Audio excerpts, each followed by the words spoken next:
Čau, esmu Arčijs, un kā redzat, šodien atkal esmu Kraklā. Tas nozīmē, ka mēs intervēsim atkal kādu interesantu personību. Un šodien mēs esam pie Lauku avīzes, kur mēs varam noķert Valdi Dombrovski, mūsu ministru prezidentu. Labdien! Labdien! Vai jūs nevarētu man kā cilvēkam varbūt izskaidrot mūsu situāciju valstī? Tā, lai bērnam būtu saprotams visam. Situācija ir pietiekoši sarežģīta.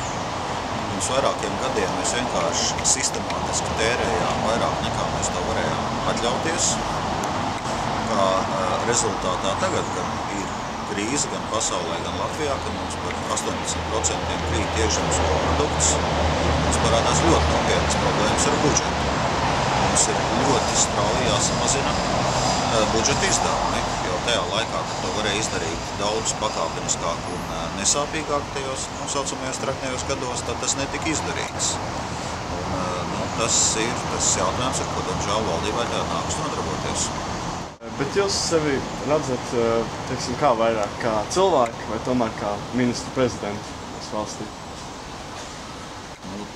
Tie ir divi dažādi jautājumi. Skaidrs, ka man kā ministra prezidentam ir jādara mans darbs, bet, protams, man ir arī sava personīgā dzīve, kas varbūt nav cieši saistīta ar maniem ministra prezidenta pienākumiem.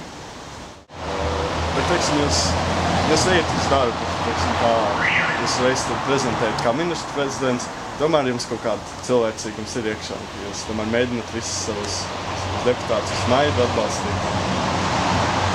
Tieši tā, es gan parasti cenšos tomēr šo profesionālo darbību nodalīt no personiskās dzīves. Jums ir iesauka iedot to tā kā lāčuks. Kā jūs skatāties uz šo? Jums viņi patīk? Ko lai es pasaku, iesauku es acīm redzot dabūju no Ausmas Kantānes, kuru man tā sauc, un vienreiz viņi to pamanījās izdarīt kameru klātbūtnē, un tā iesauka aizgāja. Labi, paldies, jā. Labi. Liels paldies, kas atkārties mums. Paldies, viss.